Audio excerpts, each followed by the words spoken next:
Muito bem, pessoal, bem-vindos mais uma vez. Seguimos aí nossos encontros virtuais, tá? Para a gente dar continuidade no nosso Crisma.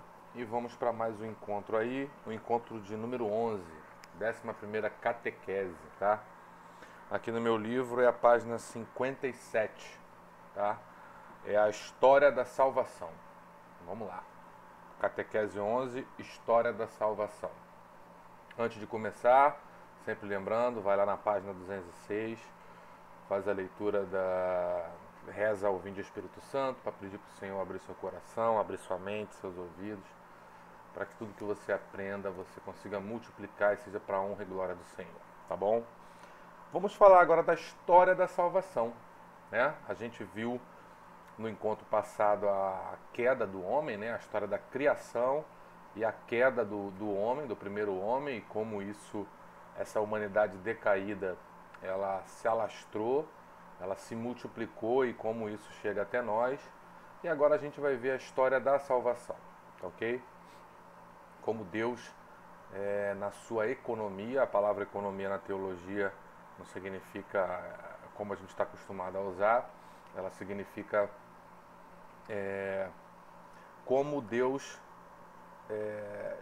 faz para nos salvar, né? Economia divina, quando a gente fala de economia divina, é como Deus faz para nos conduzir, nos salvar, nos levar a nos governar e nos levar à salvação, tá ok? Então vamos lá. A história da salvação. Esse eu vou dividir também em alguns vídeos, porque é um encontro grande, a gente precisa fazer com calma, com paciência, tá? Sem correr muito, tá bom? Então vamos lá. História da salvação.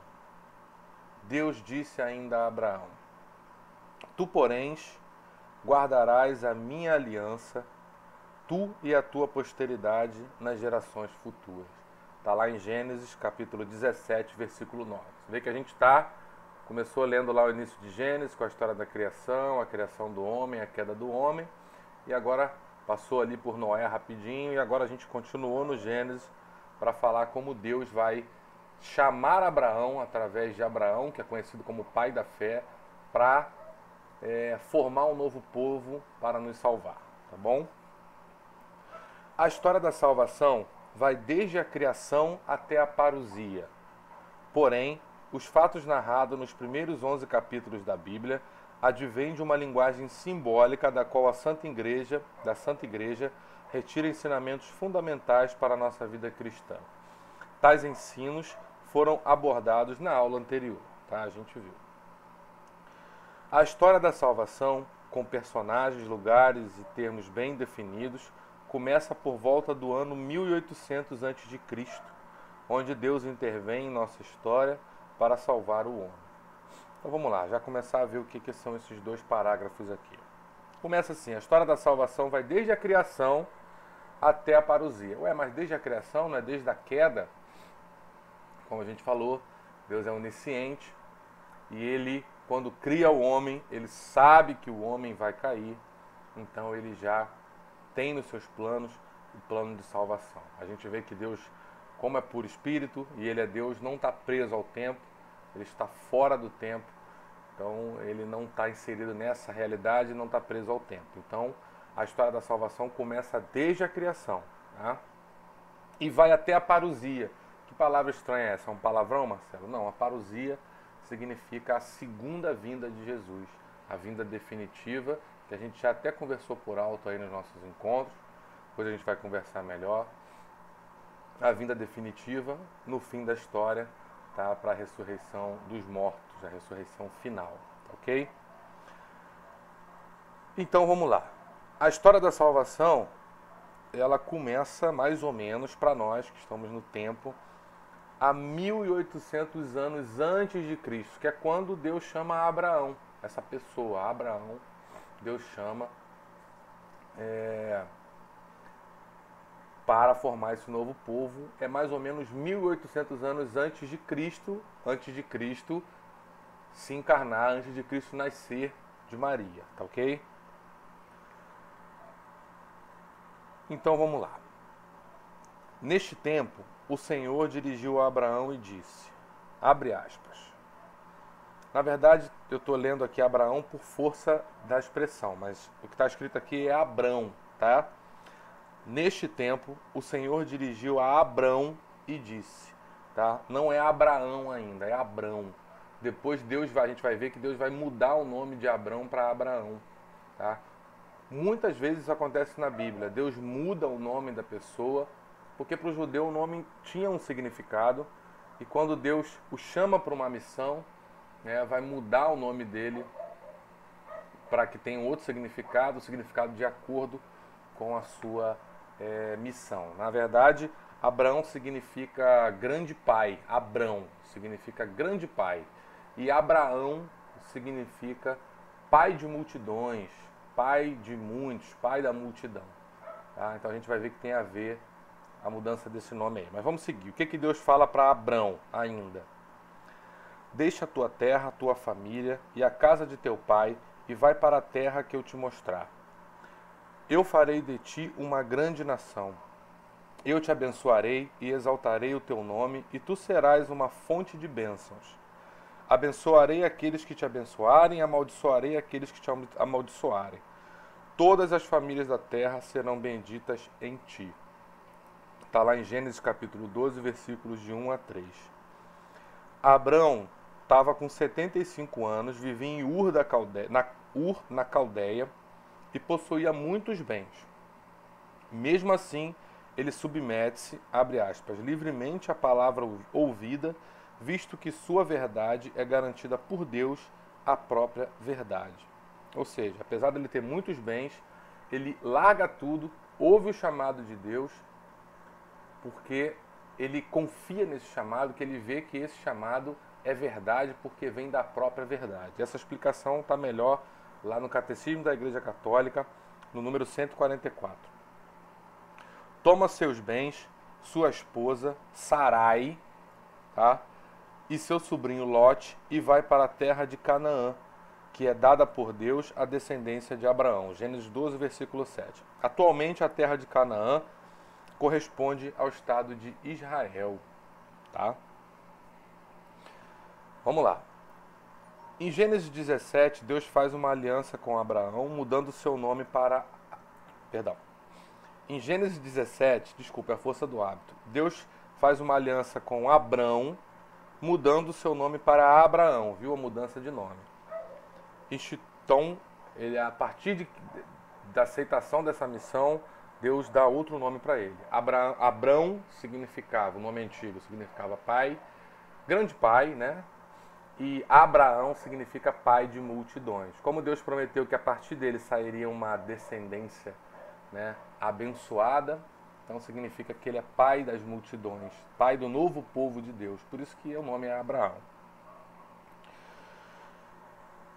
Então Deus institui a circuncisão de todo varão, né, todo menino, no dia 8, no 8º dia de nascido, como sinal desta aliança, e promete que sua esposa Sarai, com 90 anos, que era estéril, iria dar à luz a um filho, também mudando o nome dela para Sara. Então, Deus também muda o nome de Sara. Antes era Sarai, ela era estéril. Como Deus faz uma aliança e promete que ela vai ter um filho, apesar de estar velha e estéril, Deus também muda o nome dela de Sarai para Sara. Sarai e Sara praticamente significam a mesma coisa, significa princesa, significa dama, significa princesa, mais ou menos isso, tá? Os dois nomes, não tem muita diferença aí não, tá bom? Então ele muda o nome dela para Sara. Abraão tinha 99 anos quando 3 anjos o visitaram e declararam que em 1 ano Sara daria à luz a um filho, tá lá em Gênesis capítulo 18. Após 1 ano, nasce Isaac, que é o filho da promessa. Nasce esse filho após 1 ano de Sara, chamado Isaac, que é o filho da promessa. E Abraão já estava com 100 anos. Está lá em Gênesis capítulo 20. Gênesis capítulo 21, tá ok? Vamos lá. Seguindo. Em Gênesis 22, Deus prova o amor e a fidelidade de Abraão, pedindo seu único e amado filho Isaac como vítima de holocausto. Porém, quando estava para imolá-lo, o anjo intervém, e Deus novamente fala de sua promessa. Então o que acontece aqui? Acaba de nascer esse filho, né, o filho da promessa, o filho que Sara tanto queria, porque era estéril, o filho de Abraão, que Abraão tanto queria, apesar de estar velho, porque queria ter um filho com a sua esposa. E quando nasce esse filho, né, Deus pede esse filho em holocausto. Pede o quê? Que Abraão sacrifique Isaac, tá? Pede que Abraão mate Isaac para oferecer Isaac para Deus, para ele. Olha que irônico, né? Promete um filho tão esperado e pede. E, pasmem, Abraão aceita e vai oferecer o filho para em sacrifício para Deus. Engraçado que nessa passagem, se a gente for ler, Abraão está andando com Isaac, né, para levar o Isaac para o local onde ele vai matar o filho para entregar a Deus. E Isaac pergunta: pai, você vai fazer aí um sacrifício, mas onde está o cordeiro? Né? Onde é que está o bezerrinho que você vai matar? E Abraão fala: Deus vai providenciar, meu filho. Espera que Deus vai providenciar. E aí, olha o que acontece. Juro por mim mesmo, diz o Senhor, pois que fizeste isso e não me recusaste teu filho único, eu te abençoarei. Multiplicarei a tua posteridade com as estrelas do céu e como a areia na praia do mar. Ela possuirá as portas dos teus inimigos, e todas as nações da terra desejarão ser benditas como ela, a sua posteridade, porque obedecestes a minha voz. Está lá em Gênesis 22, 16 a 18. Na hora que Abraão puxa o punhal para matar e ferir o Isaac, né, em holocausto, né, em oferecimento a Deus, um anjo segura a mão de Abraão, não permite, e aí Deus fala: bom, como você foi fiel, como você ia cumprir, né, esse pedido que eu fiz a você, foi um teste, como se fosse um teste, né, para sua fidelidade. Você foi fiel e a sua nação, os seus descendentes realmente serão benditos em toda a terra, multiplicarão como a areia do mar. E a gente percebe que Deus fala com esse único cara, que é Abraão, tá? Olha que coisa maravilhosa. Fala com Abraão. Abraão é obediente ao ponto de entregar o seu filho tão esperado, tão amado. Deus, é óbvio que não permite esse sacrifício, foi só para testar Abraão, e promete que a descendência dele multiplicará como as estrelas do céu. E se a gente for ver hoje, a fé chegou até mim, que estou aqui, até você que está ouvindo, chegou em todos os lugares do mundo. Então essa promessa que Deus fez a Abraão há 1800 anos atrás, 1800 anos antes de Cristo, perdão, dá quase 4.000 anos atrás, 3.800 anos atrás, né? Visto que estamos nos anos 2020, essa promessa que Deus fez, ela se cumpre, né? E a fé chega a todos, em todos os cantos da terra. Muito bem. Então, seguindo a história, né? Isaac, que é o filho de Abraão, filho prometido, tem dois filhos, Esaú e Jacó. Esaú era o primogênito, porém vendeu direito à primogenitude. O que é primogênito? É o primeiro filho, né? É o primeiro a nascer. O primeiro filho tinha certos privilégios.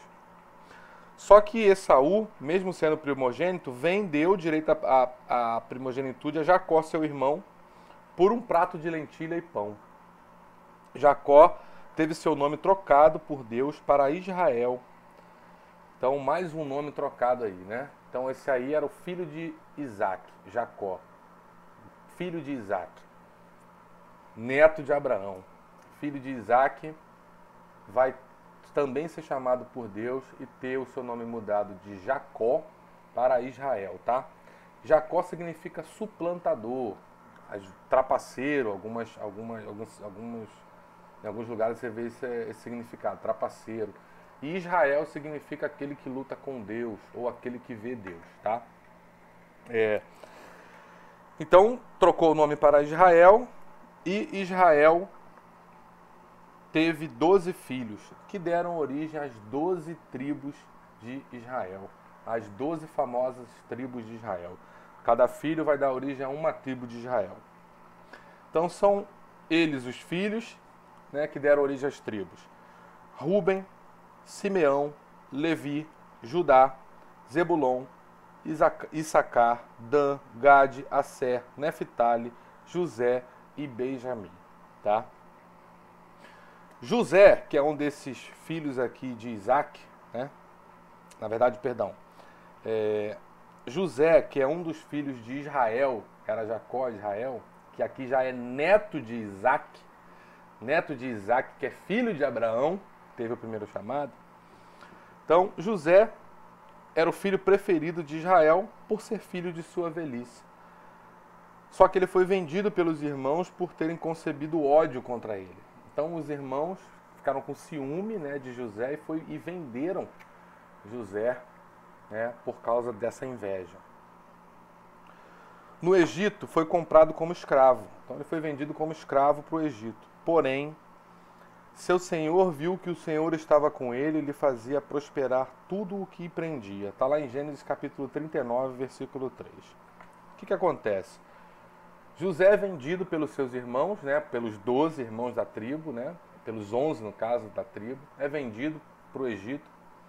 E o Senhor, o faraó do Egito, vê que ele é um homem muito próspero, tem revelações em sonhos, então revela várias coisas para o faraó em sonho, e tudo que ele toca é próspero. Então ele vai ganhando posto, né, lá no Egito e vai chegar até ser o primeiro-ministro e governador de todo o Egito. Então foi vendido como escravo, mas foi abençoado por Deus e chegou a ser governador de todo o Egito, né? O faraó vai chamar ele para junto de si e ser primeiro-ministro e governador de todo o Egito. Tá? Num dado momento aconteceu uma grande fome por toda a terra que durou 7 anos e que obrigou a Israel a ir para o Egito atrás de comida. Israel, pai de José. E assim reencontrou a José, que se tornou o salvador de toda a sua família. Olha o que acontece. Os irmãos o vendem, como escravo, ele chega como escravo, é abençoado por Deus, chega a ser governador de todo o Egito, primeiro-ministro, e aí passa-se por uma fome severa naquela região e vem Israel com os irmãos de José para o Egito. Vão lá para o Egito atrás de comida e encontram José. E José, em vez de dar o troco, não, José foi piedoso, salvou toda a sua família. Tá? Era um homem santo, salvou toda a sua família. Então, aí segue a história. Durante 400 anos, os israelitas viveram no Egito sem maiores problemas. E nisso começa a chamar-se de hebreus, que significa estrangeiros. Neste tempo, os israelitas foram fecundos e multiplicaram-se, tornando-se tão numerosos e tão fortes que a terra ficou cheia deles. Está lá isso dito no Êxodo. Já avançamos de livro da Bíblia. Saímos do Gênesis e entramos no Êxodo, capítulo 1, versículo 7. Com a morte de José e todos da sua geração, é óbvio, 400 anos se passaram, subiu ao trono do Egito um novo rei que não tinha conhecido José. Está lá em Êxodo 1, versículo 8. Com receio de uma possível insurreição do povo hebreu contra os egípcios, passaram a escravizá-los e, por ordem do faraó, passaram a jogar no Nilo os meninos. Então, o que acontece? José salva sua família, eles vivem lá 400 anos no Egito, começam a prosperar, pela promessa de Deus, começam a prosperar, começam a se tornar um grande povo, e aí, um belo dia, um faraó fica com medo desse povo, né, desse povo querer tomar os egípcios, tomar o trono deles, chegar ao poder, porque esse povo é muito próspero, e começa a escravizá-los. E dá uma ordem. Todo menino que nascesse tinha que ser jogado ao rio, tá? No rio Nilo. E aí vai surgir um cara, vai surgir Moisés. Vamos ver. Deus, porém, ouve o apelo do povo e envia Moisés para libertá-lo do jugo do faraó. Moisés também era um desses meninos que foi jogado no rio. Quer dizer, que ia ser jogado no rio. Sua mãe, com medo, coloca ele faz um barquinho, né? Um bercinho com barquinho, coloca ele no rio e ele vai boiando e chega até a filha do faraó. E a filha do faraó pega esse menino para ela. E aí ele consegue sobreviver, Moisés consegue sobreviver. E aí Deus vai chamar Moisés para libertar o povo da escravidão do faraó. Perante a resistência dele, do faraó, em libertar Israel, Deus envia sobre o Egito 10 pragas, sendo a 10ª mais significativa na história da salvação. Pois em seu prelúdio, Deus institui a Páscoa, ordenando em resumo que as casas dos hebreus fossem manchadas pelo sangue de um cordeiro.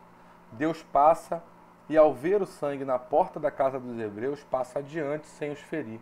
Porém, em todo o Egito morre o primogênito, tanto das pessoas como dos animais, inclusive o filho do faraó. O que acontece? Deus chama Moisés para libertar o povo judeu, né, o povo hebreu, no caso ainda, o povo hebreu, da escravidão do faraó. Depois a gente vai ver com calma como é que é esse chamado. Moisés vai até o faraó e pede para o faraó libertar. Tá? Diz que vai em nome de Deus e pede para o faraó libertar. O faraó, com o coração endurecido, não liberta. E aí Deus vai enviando pragas, 10 pragas. Envia uma praga, Moisés vai lá e fala de novo. Envia outra praga, Moisés vai lá e fala de novo. E nada do faraó libertar. A última praga, a 10ª praga, é a pior praga. Qual era a praga? Um anjo passaria e mataria todo o primogênito. Seja, o que é primogênito? É o primeiro filho, a gente já viu. Seja dos animais, seja das pessoas. Tá? Todos, inclusive o filho do faraó, primogênito do faraó. A gente vê que tem uma importância o primogênito, ele tem certos privilégios, era o filho mais importante naquela época. Também morre. Tá? Também é morto pelo anjo. Como que o anjo não mataria os filhos e nem os animais do povo hebreu, do povo da aliança? Eles tinham que fazer uma coisa: matar o cordeiro e com o sangue do cordeiro passar na porta. Então, se o anjo visse aquele sangue na porta, saberia que ali não era para matar o primogênito e mataria então de quem não tivesse, né? Então, do faraó, do povo egípcio, os outros animais. É aí que é instituído a Páscoa, tá? A Páscoa dos judeus, a Páscoa que Jesus vai celebrar, tá? Várias vezes na sua vida como um judeu. Então é aí que é instituído a Páscoa. Por quê? Depois dessa 10ª praga, que morre o filho do faraó, o faraó vai libertar o povo com medo, né? Fala, não, manda esse povo embora, porque realmente o negócio esquentou. Então na Páscoa é o seguinte: eles matariam o cordeiro, passariam o sangue na porta, comeriam com ervas amargas, pão ázimo, que é pão sem fermento, tá? Em pé, de sandálias nos pés e cinto com a bolsinha do lado. Por que isso? Porque eles comeriam a última vez ali e partiriam para fugir do faraó, né? Porque o faraó ia expulsá-los de lá. Então, por isso que eles tinham que comer assim: o cordeiro puro, com ervas amargas. Por que ervas amargas? Para eles lembrarem, né, da amargura de viver na escravidão. Pães ázimos sem fermento. Por quê? Porque não daria tempo do pão fermentar, tinha que comer rápido, de pé, com sandálias nos pés, cinto na cintura, cajado na mão, pronto para ir embora. Então essa é a Páscoa. Então os judeus vão celebrar esse momento, essa libertação, essa passagem da escravidão para uma vida nova, todos os anos. O povo vai celebrar isso, até hoje celebram, né?